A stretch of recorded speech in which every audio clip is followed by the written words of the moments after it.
75% जो आरक्षण नीतीश जी के द्वारा दिया गया है, इस आरक्षण को आप किस नजरिए से देखते हैं? इससे क्या लाभ? देखिए, ऐसा है, आरक्षण को लेकर इस देश में को बनाने वाले लोगों ने संविधान में एक व्यवस्था बनाई। उन्होंने ये अध्ययन करके अपनी सामाजिक राजनीतिक समझ के आधार पर ये तय किया कि समाज के वो वर्ग जो सदियों से शिक्षा या सामाजिक कारणों से पीछे रह गए, उनको प्रोएक्टिवली मदद करके आगे बढ़ाया जाए। उसमें एक समय सीमा भी तय की गई कि कितने वर्ष तक ये आरक्षण रहेगा, लेकिन उसमें ये भी तय किया गया कि ये मानकर ये किया गया कि उतने दिन में वो जो समाज के पिछड़े वर्ग है वो सामान्य वर्ग के बराबर हो जाएंगे। तो आरक्षण बना रहना चाहिए, बिल्कुल इसके पक्ष में है।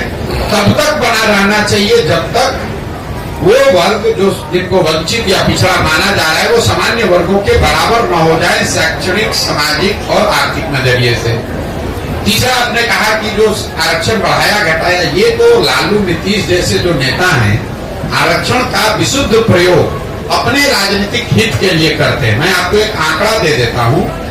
बिहार में टोटल लोग जो सरकारी नौकरी में हैं, 84 से लेकर मुख्य सचिव तक, कॉन्ट्रेक्चुअल एम्प्लॉय भी अगर जोड़ दीजिएगा तो टोटल 1.57% लोग ही सरकारी नौकरियों में हैं।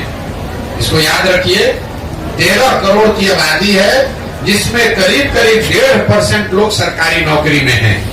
अब आप आरक्षण 1.5% में चाहे 65 कर दीजिए या 80 कर दीजिए या 100 में 100 कर दीजिए, मान लीजिए कि आपने 100 में 100% भी रिजर्व कर दिया, तो भी समाज का 98.5% आदमी को तो इसका कोई फायदा नहीं है। यही वजह है कि आप देख रहे हैं कि सरकारी नौकरियों में आरक्षण के प्रावधान के बावजूद जो अभी जातीय जनगणना हुआ उसमें क्या निकल के आया कि जो जातियां, जो समाज आज से 30 साल पहले सबसे पीछे थे, आज भी वो वहीं के वहीं खड़े हैं। उनका सुधार सिर्फ नौकरियों में आरक्षण से नहीं होगा। जब तक आप उनके बच्चों को पढ़ने की व्यवस्था नहीं करेंगे, जब तक आप उनको खेती के लिए जमीन नहीं देंगे, जब तक आप उनको रोजी रोजगार के लिए पैसा पूंजी नहीं देंगे, तब तक सिर्फ सरकारी नौकरियों में आरक्षण को फेरबदल करके आप समाज के बड़े वर्ग को नारा उससे लगवा सकते हैं, उसका वोट ले सकते हैं, लेकिन उसका भला नहीं कर सकते। मैं हमेशा कहता हूं कि लालू जी ने सामाजिक न्याय के नाम पर जो काम किया है, गरीबों को, वंचितों को आवाज दिया, ऐसा उनका दावा है और इस बात के लिए लालू जी का सम्मान होना चाहिए। मैं रोज मन से कहता हूं कि लालू जी का इस बात के लिए सम्मान होना चाहिए कि लालू जी के प्रयास से समाज के कई समाज वर्गों को आवाज मिली, सम्मान मिला, हिम्मत मिला, बल मिला। लेकिन लालू जी ने जिन वर्गों को बल दिया, आवाज दिया, उन वर्गों के बच्चों के शिक्षा की व्यवस्था नहीं की, उन वर्गों के लोगों को उन्होंने जमीन नहीं दिया, उन वर्गों के लोग बिजनेस व्यापार कर सके इसके लिए पैसा पूंजी नहीं दिया। ये क्यों नहीं किया? इसलिए कि इन समाज के लोग आवाज पाकर उनके पक्ष में आवाज लगाएं, डंडा लेकर खड़ा हो, उनका झंडा लेकर घूमे, लेकिन अपने बच्चों के लिए कभी कुछ न पा पाए। जीवन भर लालू जी और उनके बच्चों के लिए आवाज लगाते रहे, उनके लिए नारा लगाते रहे। तो ये सामाजिक न्याय का एक पहलू है जिसको आपको हमको समझना है। जहां सामाजिक न्याय में सामाजिक स्वतंत्रता और जो बोल बताते हैं कि हमने आपको आवाज दे दिया, उस बात को काटने की जरूरत नहीं है। लेकिन लालू जी ने किसी वंचित समाज के गांव में, किसी महादलित परिवार के गांव में, पंचायत में स्कूल की व्यवस्था नहीं की। इस पूरे राज्य में लालू जी ने कभी भूमि सुधार की चर्चा नहीं की। इस पूरे राज्य में लालू जी ने कभी कोई ऐसी व्यवस्था नहीं की कि बैंकों से इन गरीब वंचित समाज के लोगों को सस्ते दर पर ऋण मिले ताकि वो रोजी रोजगार कर सके।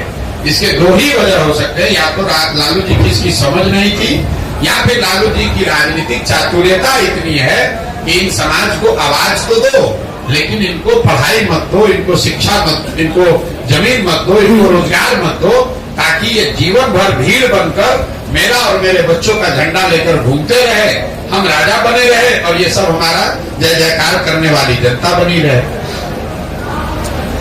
आगामी लोकसभा आपका समर्थन किसी प्रत्याशी को मिलेगा?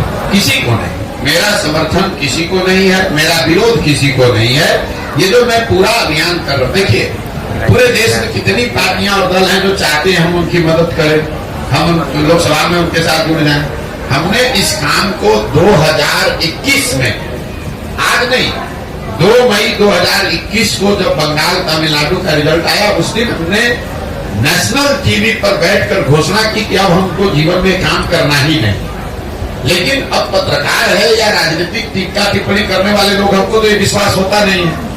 अब आपको विश्वास न हो तो उसके लिए हम कुछ कर नहीं सकते। जब हमने काम छोड़ा, छोड़ने के बाद 1 साल अपने जीवन का निकाला ये समझने के लिए कि हमको जीवन में आगे क्या करना है, और 2021 से लेकर 2022 तक सोचने समझने के बाद हमने तय किया कि अब अपने जीवन का मेरा अगला 10 साल 15 साल बिहार में सुधार के लिए हमको लगाना है।